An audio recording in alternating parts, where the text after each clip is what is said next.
Well, if you wanted a quarterback that could call game and deliver New Orleans, you got one. We got all of that and a little bit of lanyard for you on today's episode of Locked On Saints. You are Locked On Saints, your daily New Orleans Saints podcast. Part of the Locked On Podcast Network, your team every day.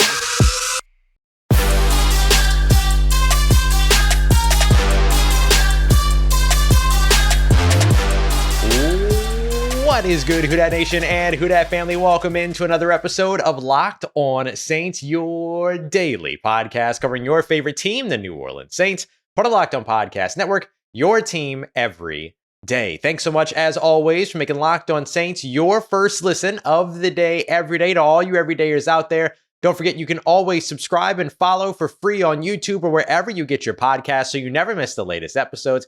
And of course, if you want to keep the conversation going one-on-one with me, take part in our exclusive film studies, Q&As, early access, inside information, and much more, you can become a Locked On Saints insider simply by heading over to joinsubtext.com/LockedOnSaints today to join a community that I would love for you to be a part of. As always, I'm your host, Ross Jackson, at Ross Jackson Nola on your favorite social media, your New Orleans Saints expert, credentialed member of the media. You can find me as a senior writer and reporter over at Saints News Network, Sports Illustrated's Fan Nation site covering the New Orleans Saints, every Tuesday on the Locked On NFL podcast, and here with you every single Monday through Friday on Locked On Saints. And today's episode is brought to you by our friends at Jace Medical. If you want to remain prepared and empower yourself, you'll want to purchase a Jace case, providing you with the personal supply of 5 different antibiotics that treat 50 or more infections. Get yours today at jacemedical.com. That's JASE medical.com. I'll tell you more about them later. On today's episode of Locked On Saints, we're going to take a look at several roster moves that can be on the way. What might they look like? And should you be concerned about the Saints' recent tryout list? We'll get to all of that. The Saints, we're going to break down their win by the numbers, give you some of the bigger numbers from the game. We'll also take a look at the offensive line, defensive line performance, Marshon Lattimore's big day, and how Alontae Taylor fared in the slot. And to kick off today's episode, it's all Derek Carr, because Derek Carr called game. Now, we knew this because Derek Carr spoke to us after New Orleans Saints win against the Tennessee Titans and mentioned kind of how that big reception and connection between him and Rashid Shaheed at the end of the game all panned out. The go route down the left sideline on a 3rd and 7, the Saints instead said, nah, we'll take 40 plus on this one, and how it all came to be. That actually, that was a route that Rashid Shaheed and Derek Carr were very comfortable with, that they felt that they could win with on the outside in that matchup versus Christian Fulton on that outside, over on the outside perimeter. And effectively, Derek Carr had been looking for where's the opportunity to get that play in most of the game. Finally, at the end of the game, it felt like it was the right time. He goes to Pete Carmichael, says, hey, I want to get this go route to Rashid Shaheed. Pete Carmichael lets that play happen. They call that play. They go out there, and it's this huge completion down the left sideline. Big moment for the New Orleans Saints that set them up to win the game. I mean, look, if they don't connect on that, you're punting the ball. You're giving Ryan Tannehill and the Tennessee Titans an opportunity to go down there in a single score game. You don't want to do that. That wasn't the game. That wasn't the play that sealed the game. The play that sealed the game was Jamal Williams' run to the outside. But this put the Saints in position to just a few plays later get to that moment where he scrambled, where he kind of scampered for that first down. If you haven't seen it yet, you can find it on the New Orleans Saints Twitter pages, their Instagram pages, the NFL's Twitter page, the NFL's Instagram page, all that. But you can actually see the mic'd up video of Derek Carr talking with Pete Carmichael on the sideline saying, I want this go to Rashid Shaheed. Jameis Winston being just like I imagine Jameis Winston is everybody's best friend. Like, he is just that dude that's just there to say, yes, do the thing that you want to do. And even in my interactions with like watching Jameis Winston in the locker room, even if he's saying no to something, he's the type of guy that doesn't just say no. He says, maybe not that, but this, and then we'll offer like another alternative and another option. Like, I love watching him talk football with other people, but this moment of him just sitting next to Derek Carr and being like, yes, do that, basically. Go ahead. Yeah, that's the thing that you want. Go route, 100%. Game. Do it. And then that's exactly what they did, and they were able to call a game. Here is Dennis Allen. Speaking a little bit, I asked Dennis Allen about that deep shot, what it meant to him to be able to trust that that your quarterback and your offensive coordinator, this communication that you want open. What did it feel like to have that work out? And how did it all come about? Here's what Dennis Allen had to say. So when that play came up, obviously when the series came up, Pete and I talked on the sideline, and I said, we're not going to be able to just run this clock out. We've got to get first down. So we're going to have to throw the ball, to be able to convert some first downs. And so when it got to that 3rd and 7, that was a play that Derek and Pete had been communicating on the sideline, that Derek felt like there was an opportunity there. He felt like he liked the play. And in that situation, he felt like, he'd take the shot to Shaheed if it was there, still had Olave coming on the over route, and yet the 2 check downs, on the backs coming out were still going to be available to him if he didn't like that. So, I don't know if that's the play I would have called, but that's the play that, they felt good about. And I had confidence in our guys to go out and execute the play. And so I told the guys today, I told them the other day, we're going to play the game to win. So, when it's time and we got to make a play to win the game, I'm going to put it on the players to go do it. I love that response from Dennis Allen. I also love just the candid nature, and this is just what you get with Dennis Allen. He's very candid. Him basically saying, like, not the play I would have called, but hey, that's what they wanted. I trust them. They went with it. Clearly, it was the right decision and the right thing to go with.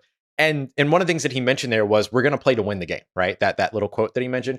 And we saw that on several situations, right? Like this New Orleans Saints offense is not the same New Orleans Saints offense that we saw last year. And I've seen a lot of people criticizing play calling and things like that. I don't see it. I'm sorry. I don't. The New Orleans Saints made a lot of strides in their play calling going into this game. Nearly 10% up in terms of their motion. You saw 4 play action passes. You saw 3 screen passes. When we break down by the numbers here in just a moment, you're gonna hear why that's important. But outside of all that, you also saw them on a 3rd and 11 take a deep shot to Chris Olave to pick that up, not run a tight end screen, and that was with them nursing a lead 16-12 at the time. This big moment, 3rd and 7, nursing a 1-point lead. What do? They go down the field. It's kind of reminiscent of in a way, the 4th and 7 against the Philadelphia Eagles years and years ago. Completely, entirely different game situation, right? That game was already put to bed and everything. That was just Sean Payton being petty because he hated the fact that he lost to Doug Peterson in a golf match that allowed the Eagles to wear their home jerseys in the Superdome. Sean Payton made him pay for that, and you love it. But this moment here, where you're protecting this lead, you could go the conservative route and then just try to run as much time off the clock as you can. But instead, they picked up that first down, and they were able to continue to move the ball in that way and put them in position to absolutely run the clock all the way out, as opposed to just taking as much time as you can off the clock. And I do think that brings us all the way back to what we discussed right before the season kicked off here on the show, that the New Orleans Saints needed to be a team of calculated risk. This was an example of calculated risk, not with decision-making on the roster, not with decision-making in terms of trades and things like that or scheme or whatever. This was a perfect example of calculated risk winning you a football game. And that's what you love to see when it comes to this new look New Orleans Saints team. And that pass, by the way, 51.7 air yards on that pass, the deepest air yards completion of the week across the NFL. All belongs to Derek Carr and Rashid Shaheed here in week 1. We're going to dive into numbers like that coming up next as we take a look at the Saints win by the numbers. Got that coming up for you as we continue on with today's episode of Locked On Saints, part of Locked On Podcast Network, your team every day. Today's episode of Locked On Saints brought to you by our friends at eBay Motors. Our partners over at eBay Motors have teamed up with Locked On Fantasy Football host Vinny Iyer to bring you the best fantasy advice every single week, all season long. So whether you're prepping for your daily fantasy draft or maybe you're scouring the waiver wires, we're going to provide you with the players that are the guaranteed fit for your roster every week. So let's see who Vinny Iyer has picked for this week's eBay Guaranteed Fit Fantasy Pick of the Week. If you're looking for a sweet matchup to exploit, New Orleans Saints fans are going to be very intimate with intimate knowledge of how this one's going to work out. If you're looking for it at wide receiver here in week 2, turn to Los Angeles Chargers wide receiver Mike Williams. Williams was quiet and banged up over the course of that really run-heavy opener against the Miami Dolphins in week 1, but he's going to draw a beautiful matchup here against the secondary with the Tennessee Titans, which struggled to limit the New Orleans Saints wide receivers. You saw it up close and personal just last week, especially downfield. Guys like Chris Olave, the Rashid Shaheed play that we were just talking about and breaking down. Look for Justin Herbert to connect on at least one big-time scoring play to wide receiver Mike Evans. That's a fantastic matchup for you to take advantage of. Vinny Iyer of Locked On Fantasy Football is going to help you win your fantasy championship this year. And eBay Motors knows that a championship team is all about each player being the perfect fit. And the same goes for your vehicle. With over 122 million parts and accessories for your number one ride or die, you can make sure that your vehicle stays running smoothly. Brake kits, LED lights, roof rack, bumpers, whatever it is that your baby needs, eBay Motors has it. And with eBay Guaranteed Fit, it's guaranteed to fit your ride the first time, every time, or your money back. Plus, at these prices, you're burning rubber, not cash. Keep your ride or die alive today by visiting ebay.com/motors. eBay Guaranteed Fit available only to U.S. customers. Eligible items only. Exclusions apply.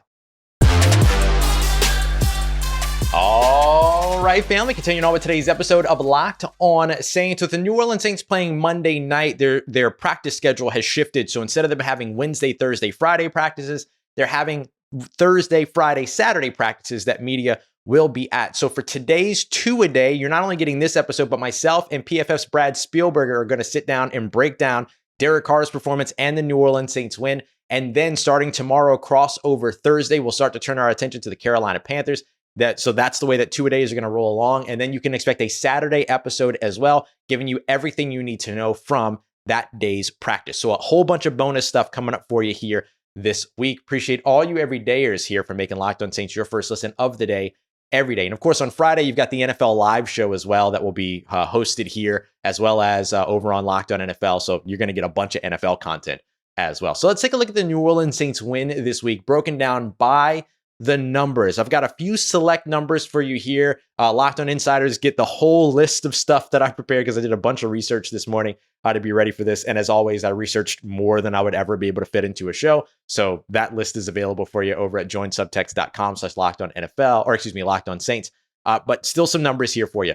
So let's start off with number 0. Okay, number 0. No touchdowns allowed in this game by the New Orleans Saints. The first time since week 8 of the 2022 season, which was, of course, against Derek Carr and the Raiders. So Derek Carr much happier to be over on this side of things. Unlike that game, though, the Saints didn't allow a single point. In this one, they allowed 5 field goals. But hey, especially when you got 3 red zone trips in this game, 0% also represents the number of red zone possessions the New Orleans Saints allowed the Tennessee Titans to turn into touchdowns. That's big for them. This is a top red zone defense in the NFL, was last year, should be again this year. Let's jump to 3 here. That's the number of screens that were thrown in the first week in this game. Now, you think that maybe 3 isn't a lot, right? I mean, certainly not as much as you saw maybe I can't remember who it was. There was some team. Oh, it was the Bears. They probably threw like 10 screens in that game. They really, really simplified that game plan, maybe a little bit too much for Justin Fields. So you're not going to see that here in New Orleans, especially with Derek Carr under center and the Saints clearly being comfortable with going deep, that 51.7 air yard completion, for instance. But 3 screens thrown in this game is still important for the New Orleans Saints because the Saints got away from the screen game last year. They threw only 31 last year in the 2022 season. All told, 31 screens. They're going to surpass that at this rate by the 10th game of the season, right? They'll be at 30 at that point. They get into week 11 or into game 11, all of a sudden they're at 33 if they maintain this pace. But 3 screens thrown, that's already 10% of what they've done just in one game.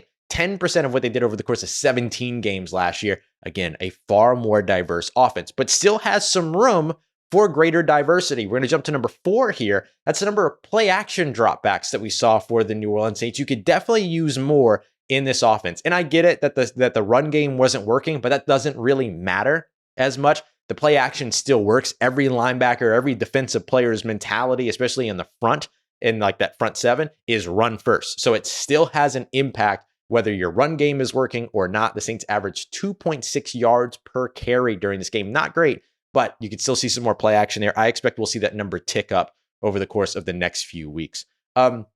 17 is where we're jumping next. That's the third down percentage allowed by New Orleans. 17%. They only allowed 2 conversions. And for a long time throughout that game, it was a goose egg for the Tennessee Titans. They allowed an average of 41.6% of the third downs to be converted into first downs last year. That was among the bottom 8 last season. This year, starting off with 17%, that's really, really strong.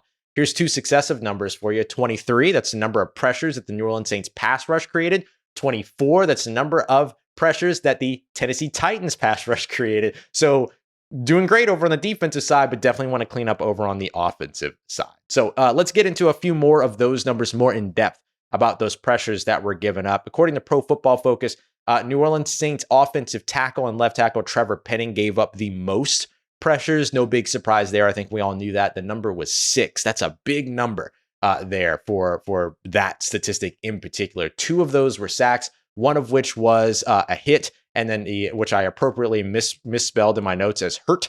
And then the other 3 were hurries, which I also misspelled in my notes to say hurties. All not good, all not great. So definitely want to see some strides there. Eric McCoy gave up 4. James Hurst and Cesar Ruiz each gave up 2 pressures, according to Pro Football Focus. So as I mentioned, not just about Trevor Penning on the offensive line. The interior struggled a bit as well. Eric McCoy credited with giving up a sack, as is James Hurst, as well as a hit and a couple of hurries. Cesar Ruiz's 2 pressures, only hurries. Ryan Ramczyk, 1 pressure allowed, just a hurry. So not bad there at all. And then to wrap us up in terms of our breakdown by the numbers here, let's take a look at coverage. So I want to look at Marshon Lattimore's big day here. He played 40 coverage snaps and was targeted 6 times. So he got targeted a healthy amount. But if you really think about it, and this is the way I want us to start thinking about cornerback play, because oftentimes when we see like grades and things like that for coverage players, it's only considering the plays in which that player was targeted, not the rest of the game. So yeah, he was targeted 6 times, but that means that 34 coverage snaps, the quarterback had to go the other direction. On those 6 targets, he allowed just 2 catches, that's 33%, for 24 yards. Both of those catches were against DeAndre Hopkins. He added an interception, no touchdowns, and then a nice 6.9 passer rating allowed when targeted. In his coverage on DeAndre Hopkins, he covered D-Hop for 20 snaps. 20 snaps in coverage, was targeted 4 times. That means 16 times Tannehill had to go somewhere else. And that might be by design. Other times it's because Marshon Lattimore was in good coverage and he had to move off in terms of his progression. On those 4 targets, he allowed 2 catches for 24 yards, which are the only catches and the only yardage that he allowed for the entire game. 1 interception, 1 pass breakup. So he was absolutely outstanding for this game. Lattimore was a dominant piece for the New Orleans Saints defense. Alontae Taylor, still growing in the slot, played 29 coverage snaps out of the slot, played additional snaps there. I think it was another 12 that were all kind of run defense and or pass rush.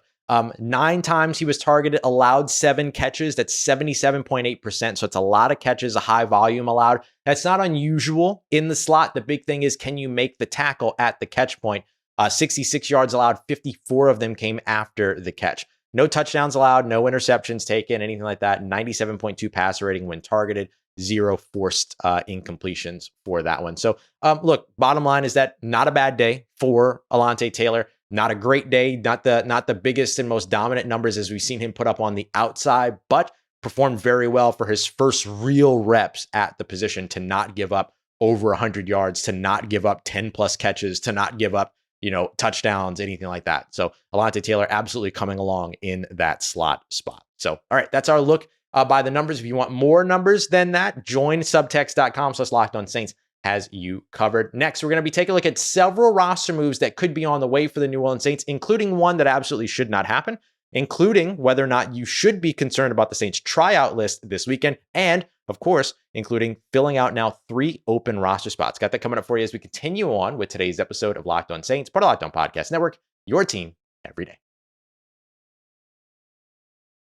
Today's episode of Locked On Saints is brought to you by our friends at Jase Medical, Jase. Everyone should feel empowered to take care of themselves and their loved ones during the unexpected. It's one of the reasons why I love the Jase case. I'm all about preparedness, learned a lot about it when I moved to California, had to have like the earthquake ready kits, things like that. Now being back here in New Orleans, you want to be ready for hurricane season. You got your candles, you got everything ready, right? You have your preparedness kit. This is something that's fantastic to add to it because it gives you 5 life-saving antibiotics that can be used in emergencies in over 50 different types of infections, things like that, including like kidney infection, something I've actually had happened within the household before. So being able to have that at the ready in your home to be able to buy time to get to medical services and stuff like that, it's excellent. So you want to check it out. It's called the Jace case. Way super easy for you to get, right? Here's how you're going to do it, because I'm also going to help you save more than $360 by simply grabbing these life-saving antibiotics along with Jace Medical. You're going to get $20 off by using the promo code Locked On as well at checkout. That's jacemedical.com, JASE medical.com. Use that promo code Locked On. Today's episode of Locked On Saints also brought to you by our friends at Prize Picks, prizepicks.com. It's the easiest and most fun way to play daily fantasy sports. All you have to do is pick 2 or more players, choose whether or not they're going to come in at more or less than their Prize Picks projections, and you can win up to 25 times your money back. You turn $10 into $250 like that. Let me give you an example here. Bryce Young, the New Orleans Saints are going to be taking him on. Do you think he's going to throw for more or less than 184.5 passing yards? You can go more, you can go less on that. Whatever you get, boom, you've won. Miles Sanders, 50.5 rushing yards. Will they go more or less than that? It's that simple. Go and set up your projections today by heading over to prizepicks.com/LockedOnNFL. Then you'll use the promo code LockedOnNFL in all lowercase for a first deposit match up to $100, getting you ready to win up to 25 times that. Once again, that is prizepicks.com/LockedOnNFL, promo code LockedOnNFL. Let's get it. Who Dat Nation, wrapping up today's episode of Locked On Saints with a look at a bunch of roster moves that can be on the way for New Orleans. So there's a couple of different things that you should expect to see here potentially over the course of this week. First of all, how the New Orleans Saints will fill out the open spaces on their roster. Tre'Quan Smith going to injured reserve. You've got Jake Haener right now, who of course is, he is headed to, or he's dealing with the suspension, so he's not counting against the roster. Peyton Turner had that turf toe injury that's expected to require surgery. There's a chance that means that he's going to be out for a long time. Well, I mean, it's pretty certain he'll be out for 10 plus weeks probably. So he'll go to injured reserve. So Saints will have 3 open roster spots on their active roster. They've also released Jontre Kirkland from the practice squad, at least for now. So it opens up a spot there. And the expectation is that some potential move is going to happen with Ryan Connolly as well. Dennis Allen telling us on Monday that he seems to be dealing with that same injury as before that could potentially lead to him missing some significant time as well. So with that, the Saints might have 3 open roster spots as well as 2 practice squad spots to be filled out. And then we still have to see what's happening with JT Gray as well, who hasn't been at practice and hasn't been able to practice or participate since that Chargers game. So lots of opportunity for the New Orleans Saints to continue to add some talent to build out this roster, all those things. People thought I was crazy. People thought I was nuts when I said, hey, the Tre'Quan Smith going to injured reserve, Jake Haener being on suspension, like they've got 2 open roster spots, but it's late in the week. They're probably not going to fill it. They ain't fill it. And the reason why they didn't is because you needed to have 7 inactive players anyway. So you just have a shorter inactives list because 2 players aren't playing no matter what. So at that point, you might as well just leave the roster spots open. Now, New Orleans has the education of the Jake Haener injury, not the Jake Haener injury, the Peyton Turner injury, the Ryan Connolly injury. Now they can make educated decisions on what they add to their roster and where based on that. So look for New Orleans to continue to tinker around with their roster. Potentially some of those practice squad guys could make it up to the active roster. Jalen Smith, Shaq Davis, Tommy Kramer. Those are all very popular names in that conversation. And the Saints had a pretty lengthy tryout list. They tried out, I think it was 6 different defensive backs. They also had a defensive end as well as a tight end in there. And some guys that they really like. They've been locked in on Michael Ojemudia, for instance, for a while over in Denver. Now he's a free agent. They brought him in for a visit. So does that lengthy list of defensive backs trying out for New Orleans signal that something else is wrong elsewhere? It certainly could. What I will tell you is that for the last play of the game, all 5 of the Saints starting defensive backs were out on the field and moving well. Paulson Adebo, Marshon Lattimore, Alontae Taylor, Tyrann Mathieu, as well as Marcus May. Everybody looked fine there. And earlier on in the game, you also saw Jordan Howden out on the field. So I don't know if it's injury related or a different injury, a new injury that we haven't heard of yet that led to all of those defensive backs trying out, or if it's something that has to do with JT Gray, in which case you would see like Jonathan Abram come off of the practice squad onto the active roster, and then the Saints want another defensive back on their practice squad or something like that. So we'll have to wait and see. It could very well be an injury that we don't know about yet. It could very well be something around JT Gray. It could very well just be that the Saints are taking their time and making sure that they've got notes on a bunch of defensive backs. This is a defensive back heavy team. This is a defensive back focused team in terms of coaching. So that would also make sense. So I don't want to draw any big conclusions yet. So I'm going to say don't panic about the Saints tryout list just yet, but definitely something to watch over the course of the next couple of days, especially with practice being delayed an extra day here. We'll probably get better understanding of where some of those things are tomorrow on Thursday once the Saints have their first practice. And finally, I'm going to give you a move that somebody reached out to me about that I don't think should happen. And I want to give some additional context on. The Bengals recently moved on from La'el Collins, the former LSU Tiger, former Dallas Cowboy, now former Cincinnati Bengals. He was on the PUP list. They moved on from him from the PUP list. He's now a free agent. I've had a couple people reach out and say, should the Saints sign La'el Collins, start him at left tackle, and then move move Trevor Penning to guard? So I'll kind of rehash something, and then I'll tell you something new. The thing I'm going to rehash is Trevor Penning has never played guard. Never played guard. Like throughout his collegiate time, throughout his NFL time so far, he's never played guard. So I don't think that taking him from a position that he's played his entire career and then moving him to a position that he's never played in his entire career is going to somehow make him better. I have trouble with that. I think you need to keep him at left tackle and then give him the experience. Yeah, it didn't work his second game in his entire career as a starter. Let's at least see what games 2 through 17 of his career or 3 through 17 of his career or whatever look like before we start trying to move him and change positions and things like that. La'el Collins, on the other hand, has simply never played left tackle. Like that's just like in the NFL. He played right guard and he's played right tackle almost exclusively. And early on his rookie season in Dallas, he played left guard. And that's it. That's all he's ever played. So I don't think that taking a guy and playing him out of position is going to give you a better result than what you've gotten from Trevor Penning or what you can get from Trevor Penning. Trevor Penning's struggle in this game is very similar to Teron Armstead's struggles early on in his career as well. And both of them supremely athletic. Both of them had all the traits. Teron Armstead panned out. Let's wait and see if Trevor Penning does. It just doesn't make sense to me to take him and move him to a position that he's not played and say, yeah, that'll make him better somehow. And I think that there are people who have kind of gone back to like the revisionist history of it and said, I've always said that he would be better as a left guard or as a guard as opposed to a tackle. Maybe some people said that, maybe they didn't, but there's no evidence towards that. It's just kind of one of those things that gets said about the non-Power 5 offensive linemen that are coming into the NFL. They all get the same thing said about them, which is that they would be better guards than tackles. It's kind of like criticizing play calling. It's just kind of a default thing that people do. Let's wait and see how things work out when it comes to Trevor Penning first.